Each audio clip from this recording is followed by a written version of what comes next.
we're going to slow down and just go through this step by step and just see what that writer is pointing out, where Melchizedek is going to be greater than Abraham.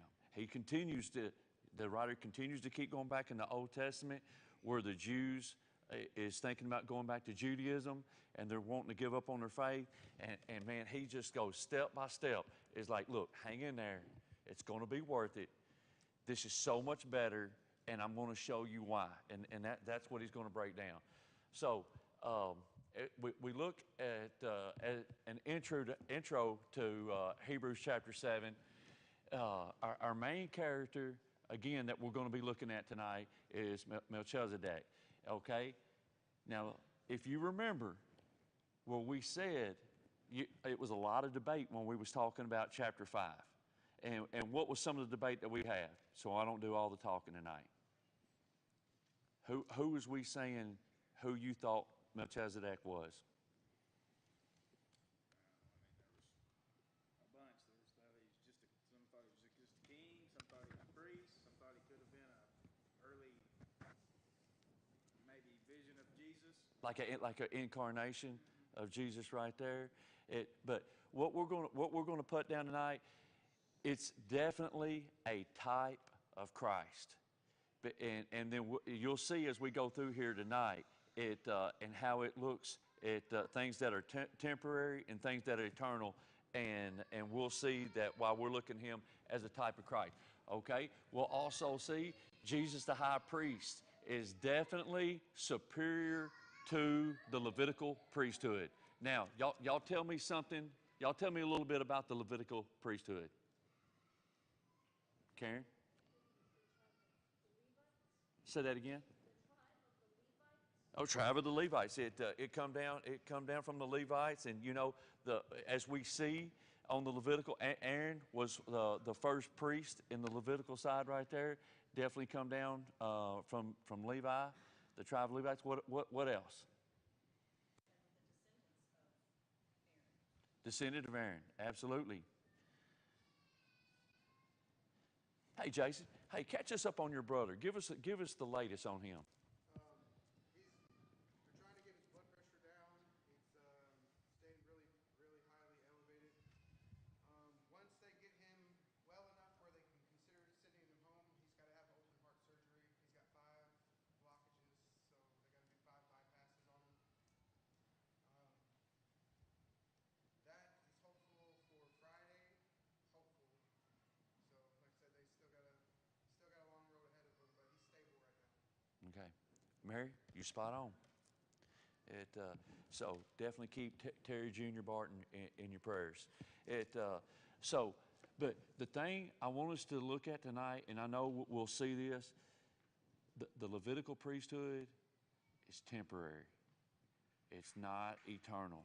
And that's where the writer's going to show tonight a big difference. And then we got Jesus fulfills the role of the high priest. So at the end of this, we'll look and we'll see, hey, was it good to have the temporary high priest? Absolutely. Because what did it do? It pointed us to Christ. What did the old law do in the Old Testament? What did it do? It pointed us to Christ. And then we're going to see that Christ is going to fulfill these promises of the priesthood and everything else. So definitely, you can't say that it was a bad thing. It was just a temporary thing. And then the writer continues to encourage the Jewish Christians to do what?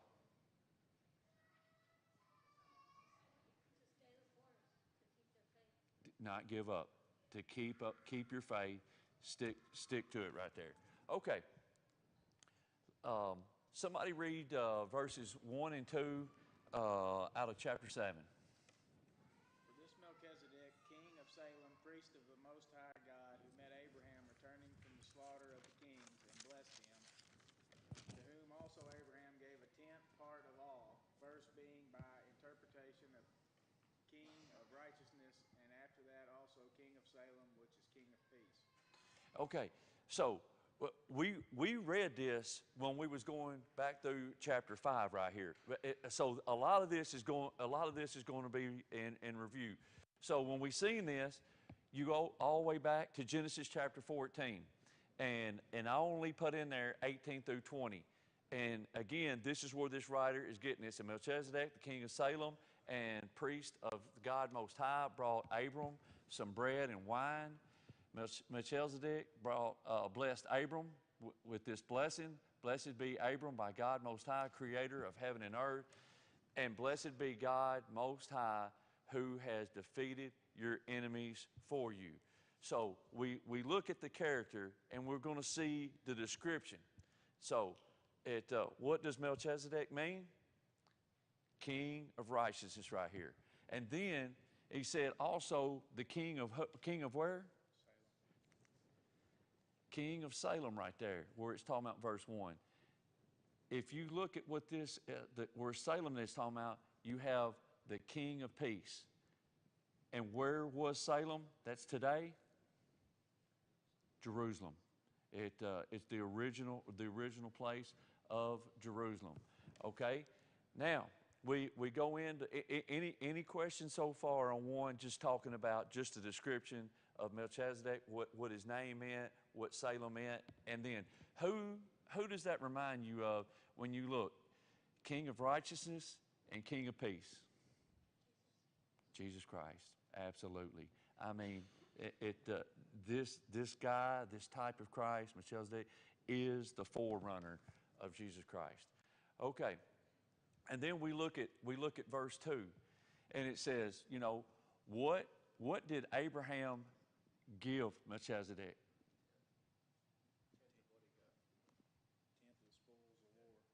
He gave him a tenth of the spoils of war. He gave him the best right there. Why did he do this? Jackie had a lot of respect for him, didn't he? And look, he knew who he was. Even though we haven't heard anything before, and you know, we can go to Psalms 110, chapter 4, and you can go into chapter 5, just a little bit in 6, and then quite a bit in verse 7 of Hebrews right here. But other than that, we don't know a lot about him, do we? But Abraham did. Abraham did, and he gave him a tenth of his spoils. And what's important about that?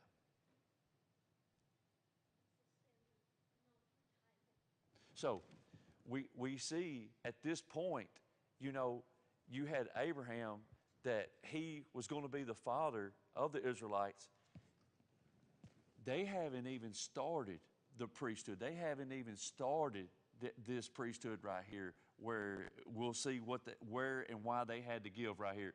So he comes right out of the gate. So the very first priest that's not in the Levitical priesthood right there is who? Melchizedek. And he's seen the honor, he's seen how great he was, and he immediately gave him to him right there. Now, we see that Melchizedek blessed Abraham. So what would you say the significance of this right here? On why he blessed Abraham. Or, let me state it this way, just where he blessed him, what is the significance of it? Hey, absolutely, Daniel. And it's going to repeat this. Jen, are you giving Gavin answers? No. Gavin, you're in church, don't lie.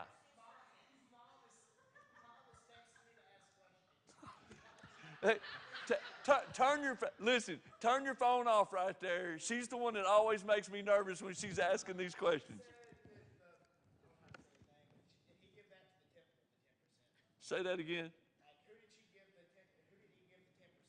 There was no temple at this time. Yeah, there was no temple. He was the high priest.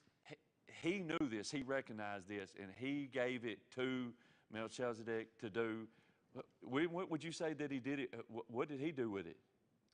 I don't know. It doesn't say. So I hate to put words So you know, if we can't state what the Bible said, I can't say. But we seen how important that he was, and he realized it gave to him. But Daniel, you're spot on right there. He did this. So you got one that receives the blessing, and you've got one that gives the blessing. And this will be a review all through here. Who was the most important? The one giving the blessing. Absolutely. That's the significance that you see of this. Okay, any questions on 1 and 2 so far?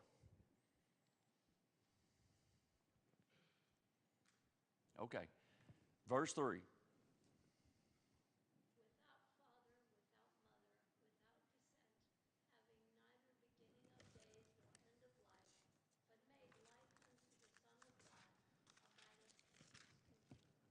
Okay, now, what is it meaning when it says without father, without mother, without descent, no beginning, no end of life? I think, depending on how you read this, depending on which translation you're reading, one makes it seem like a newer, like an NLT makes it seem more like it's just saying they don't have record of a father or mother or beginning or end. But when you read some of the older translations, it makes it seem more like he's not going to die. Yeah, there's No beginning, no end. And who does that align with? Jesus Christ. Absolutely. So I've got right here, Melchizedek's priesthood is presented as enduring, continual, forever. Compared to who? Aaron's Levitical priesthood, which is what? Temporary, and each and every one is subject to death. He's just doing step by step, showing these steps. One's no beginning, no end. It's showing forever, eternal. Then you look at the Levitical priesthood, and each and every one of those priests did what? They died. They had a beginning. They had an end. They had a mother. They had a father. They spread this out. And then again, he's just comparing one to the other. And keep in mind, and I know this right here is the backbone of the church. So you've heard us say this the whole time, ever since he started in chapter 1, the writer of Hebrews. He's going back to what to prove to them? The Old Testament. He's going back to the Old Testament where you're saying, look, y'all have got this scripture. Y'all have seen this right here. You know it. And then he compares to this. Can they argue this? Absolutely not. You got to really think about your audience here too. These are converted Jews or second generation Christian that their parents were Jews. So this lineage was very, very important to them. They would have had some kind of record of him had they known it. Think about how all of that in the Old Testament is, and even like Matthew's version of the gospel. How much he hits on the lineage and the line and the family tree, if you will. It was really important to them. If they would have known or had even an idea of where he come from, it would have probably been wrote down. Yeah, and think, I'm getting to be where I'm one of the older ones right here. So I'm telling my kids, hey, you don't know anything, man. We used to walk to school in the snow, uphill both ways, back and forth right there, and we would tell them how bad that it is right here. On a serious note, you had these people, the first generation that was in Jerusalem. They seen what went down. They heard what was going on. Everything new. Now we're at second generation where they've listened to the parents. They've heard this, and I've got to be careful how I say this. He's saying don't give up on their faith. So once you are a true believer, you cannot what? You can't lose your salvation. So he's telling them to keep the faith. So that tells me that there's maybe some of them, they had a head knowledge. They understood the word. They heard it from the parents. Hey, they had been around believers. They had been going to the synagogue. They'd been worshiping in their homes together. And they knew this, but they haven't truly committed. And the ones that did, he's saying, listen, don't give up. Keep the faith. So keep that in mind from first generation to second generation. Because who would believe it more, first or second? The ones that seen it, the first generation. Yeah, the first generation where they seen it all. They lived it. They were there. They seen the persecution. They seen what they did to Jesus. They seen where he was resurrected. And then he come back for 40 days. And listen, is it easier to believe that if you've seen that and you've seen all the miracles that Jesus did? Absolutely. Then you have this second generation that's coming in, and then they're hearing it from their parents. They're hearing it from their relatives. They're hearing it from church members right there. So again, William, that's a very good point. Remember who the audience is. And then, so we see here in verse 3 where it's saying these, it abideth a priest continually, it enduring. Melchizedek priesthood is presented as continual, forever. And again, he's just showing temporary versus eternal. Any questions? Man, don't be bashful. We learn more. The more we talk, the more we go. I don't know about Missy texting Gavin while.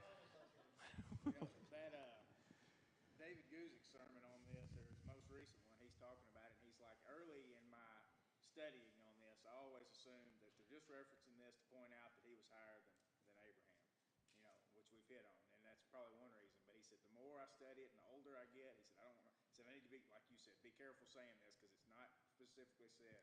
He said, I have just a hard time believing that this was not a pre-incarnated version of Christ. Of Jesus Christ himself. For Abraham to have encountered with. Absolutely. He said, whether it was real, whether it was some kind of a vision, a dream, it doesn't say. He said, I hate to say where there's not stuff said. And that's why we're not putting our foot down and saying, because the Bible doesn't clearly say. So if the Bible doesn't clearly say, we can't say right there. But is it a possibility? Absolutely.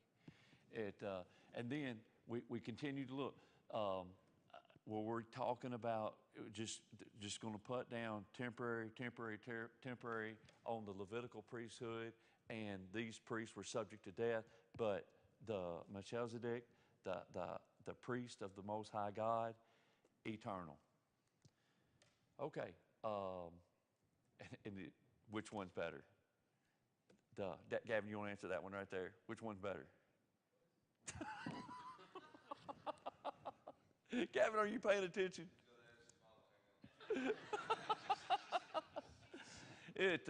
The eternal priesthood, is better from Melchizedek. Okay, verse 4. Who'd like to read that, please?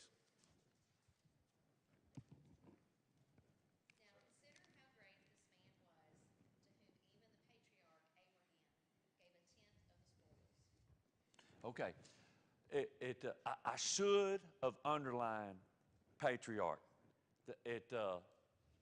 So let's look at this right here. Abraham was the father of the Israelite nation, and look at the respect that he showed to Melchizedek. We've talked about, what did he do? What did he give? What did he give him? What did Abraham give him? A tenth. We'll just keep going over this because it's going to be kind of a review, because this is kind of goes.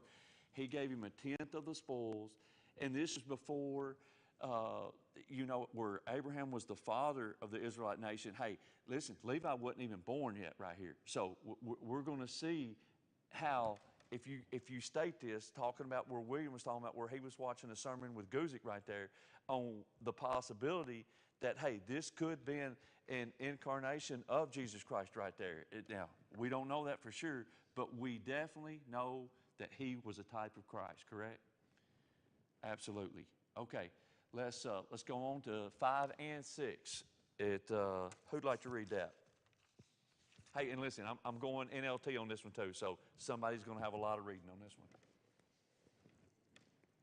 Verily, they that are of the sons of Levi, who receive the office of the priesthood, have a commandment to take tithes of the people according to the law, that is, of their brethren, though they come out of the loins of Abraham. But he whose descent is not counted from them received tithes of Abraham, and blessed him that had the promises. NLT. Now the law of Moses required that the priests who are the descendants of Levi must collect a tithe from the rest of the people of Israel, who are also descendants of Abraham. But Melchizedek, who was not a descendant of Levi, collected a tenth from Abraham. And Melchizedek placed a blessing upon Abraham, the one who had already received the promises of God. Okay, we look and we go back and we're going to see a commandment. Now, when I put commandment, what's the first thing that you're thinking about? After we read verses 5 and 6 out of the King James Version and the New Living Translation, if I put up commandment, we were going to focus on that. What are we talking about? I want you to think.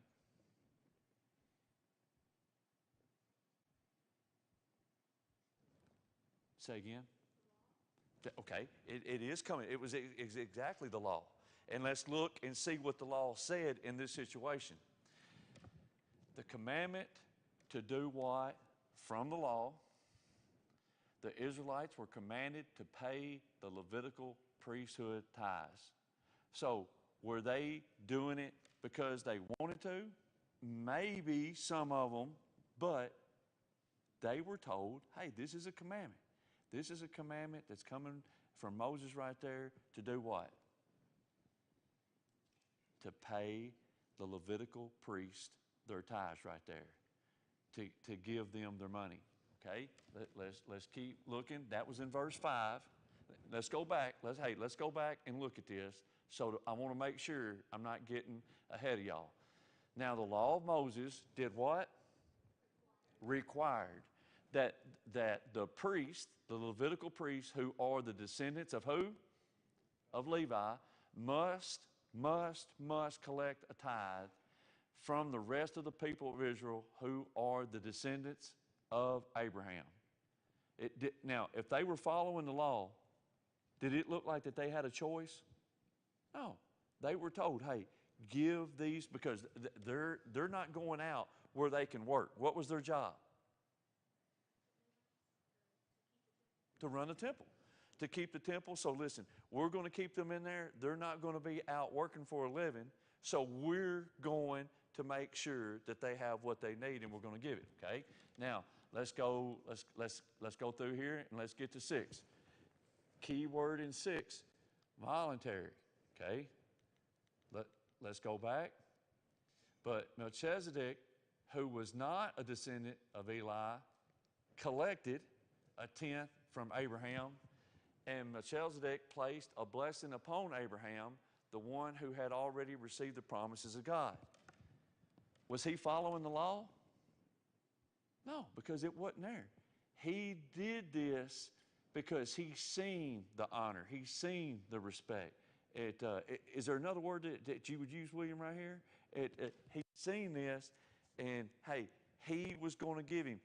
Did Melchizedek bless him? Absolutely. What did he just come back from doing? He went to war. He went to war, and it states in here clearly, did he win the war? Yes, ma'am.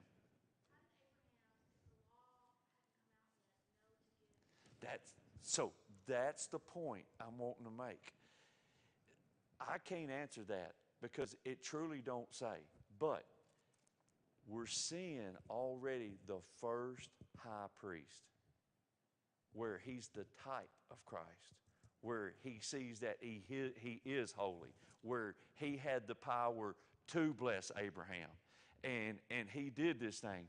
So when Abraham just come back and they had won the war, what did he do? It said that he fed him and he gave him wine, and then he blessed him, and it's talking about the King of Righteousness, the King of Salem, and he did this. So did Abraham realize how important that he was, Karen?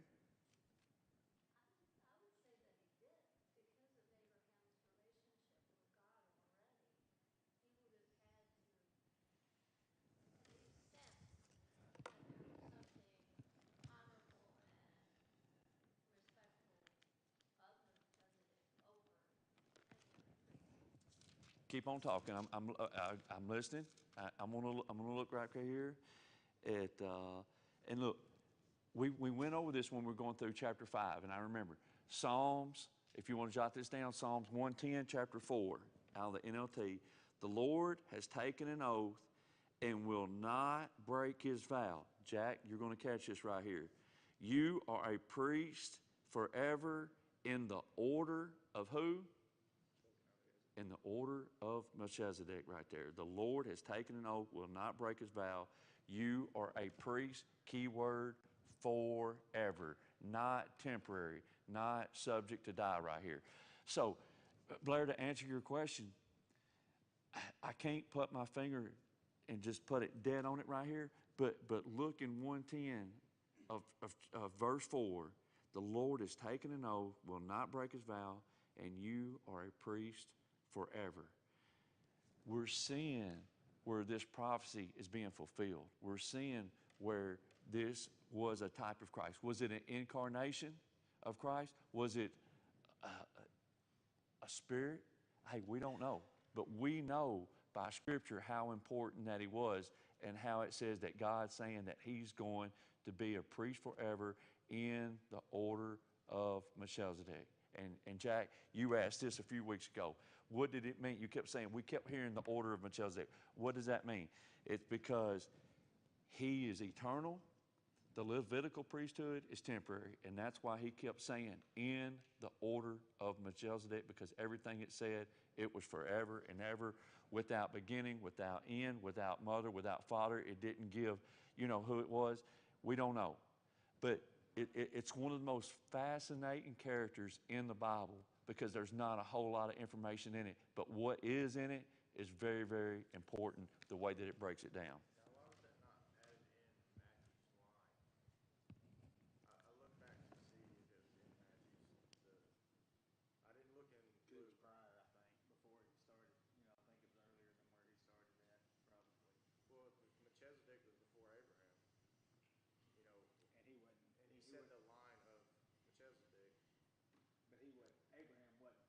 No, see, yeah, that's when you go where Jesus was in the line of Judah. That's where, if y'all remember about 3 or 4 weeks ago, I said Melchizedek was in the line of Judah. And I come back and I said, hey, I was wrong on that. It's Jesus that was in the line of Judah right there. He didn't have a mother. Exactly. And I think it's on purpose that they're not saying that. You know what I'm saying? Because it's keeping it a type of Christ right there. I think to answer her original question was, I done some digging on it, and it was half one way, half the other. So take it for what you. I thought, well, is this where they got the tenth from? This is the first time a tithe or tenth is mentioned in the Bible. Is this where they got it from? Is this where the Levitical law was based from? Half of the Jewish scholars say yes, half say no. So, he didn't know the tenth because it was, it hadn't come yet. But did they base their tenth off this number? Off this number, off Melchizedek right there. Possibly. Possibility. Yeah. Karen?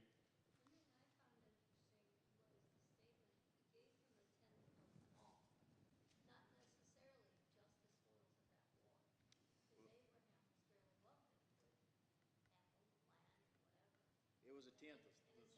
But the way that I did understand it, it was the tenth of the spoils that he had recovered right there, and it said it was definitely off the top. It was the first tenth. Yeah, first tenth, exactly. Top, first off the top right there, the first tenth right there.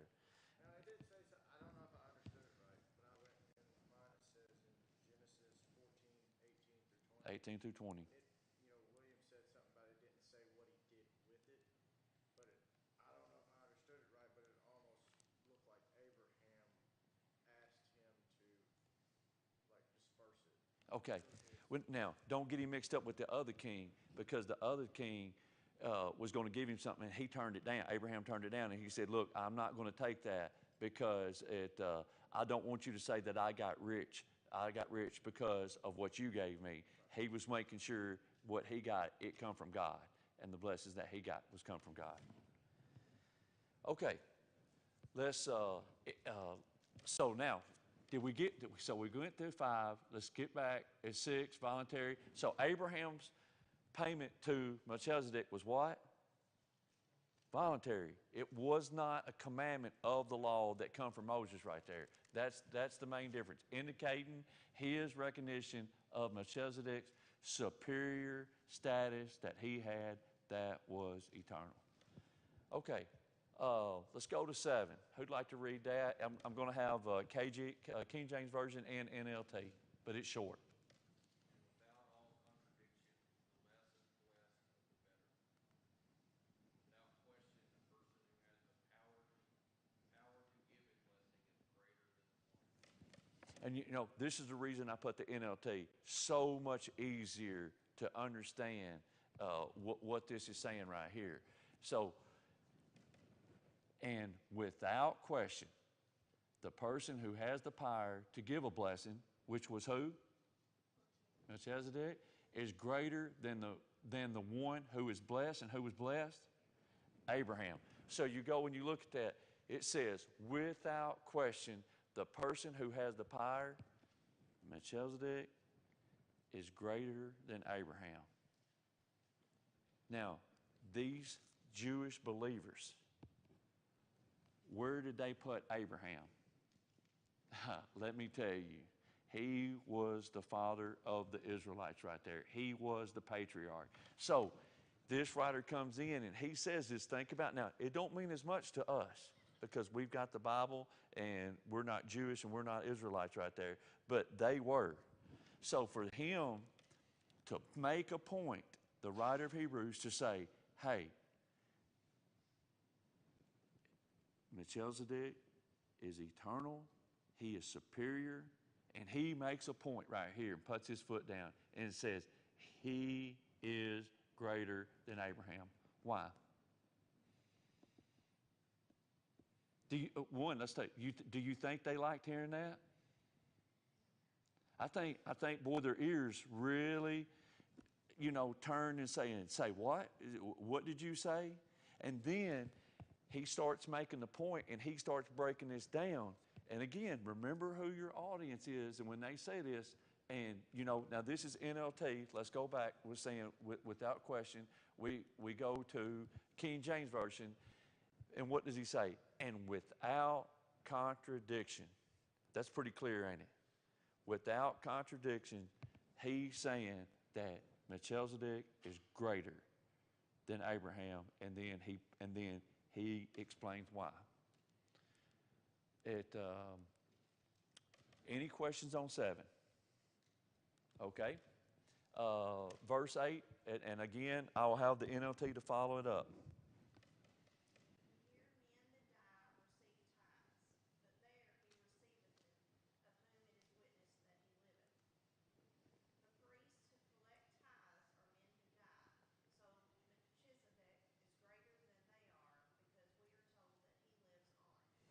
Okay, so we look at this and we have the ones that die, which are who?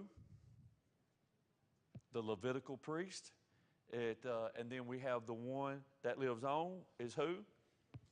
Melchizedek, who is a type of Christ. And we see, a priest who collect tithes are men who die, talking about the Levitical priest, the Aaron priesthood, the Levitical side. This ain't hard to understand right here. It's pretty cut and dry. But I will go back and read it again. And here men that die, that we know who they are, receive tithes, but there he receiveth them of whom it is witnessed that he liveth. He liveth on. Talking about the great high priest at Melchizedek, which is a type of Christ. Okay. At 9 and 10, and this will close us out for tonight.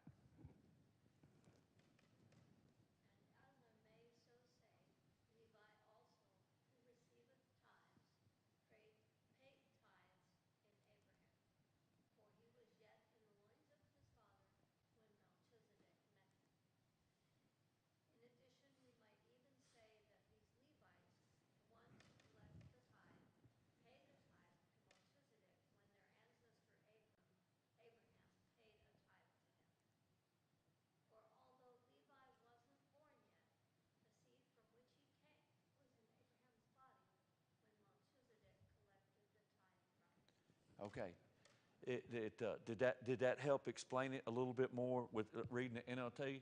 Let's go over it right here.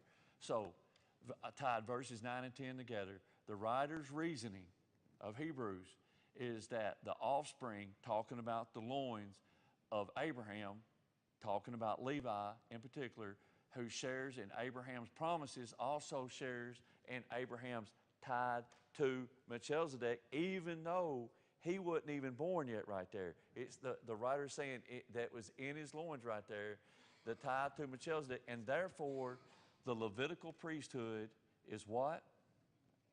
Inferior to Melchizedek's priesthood right here. He's making it clear that the Levitical priesthood, even though it was good, because it was a forerunner of Christ, things better to come, and Christ was going to fulfill it. And in closing, the Old Covenant and the Levitical priesthood served its purpose and pointing towards who? Jesus Christ. But with Jesus' resurrection, we now have an eternal high priest where we can draw near to God at any time. You know, where every year they would go in, the high priest, and they would go in and they would give up sacrifices and burn incense, and they would do this a year. Now, hey, we can come to God anytime, any day, anywhere, and we can go to Jesus Christ, and He is our what? He is our mediator. He is our high priest. He is the one that we can go to, and He's going to go before His Father God and say, hey, man, look, Mike's coming to me. He's asking for help. He's asking, you know, that he wants to get closer to God. Hey, he's fighting some temptation. Let's go help him out right there. And He's our mediator. He's the one that we can go to, that we can go before God anytime. And again, He is superior. He is forever and eternal. And then as we go on, starting 11 through 14, we're going to see where it's going to be talking about the imperfection of the Aaron priesthood. Again, talking about the Levitical priesthood, of the imperfection of it. But we'll see again how Jesus fulfills it. Any questions? I know this was kind of review, and I talked to William. I said, hey, do we need to run through this? And he said, man, let's just go through it step by step and get it down and see what the writer's talking about. There's something you don't know, because it's not said, but there's something just too important about this guy, because, I mean, it's the first mention of a tithe in the Bible. It's the first mention of someone having no beginning, no end. It's the first mention of wine and bread as a meal offered, you know, as a blessing, you know, in the As Bible. communion. I mean, everything's pointing. Everything's pointing to Jesus Christ, and there Jesus Christ fulfills it. Absolutely. Hayden, you want to close us out in prayer?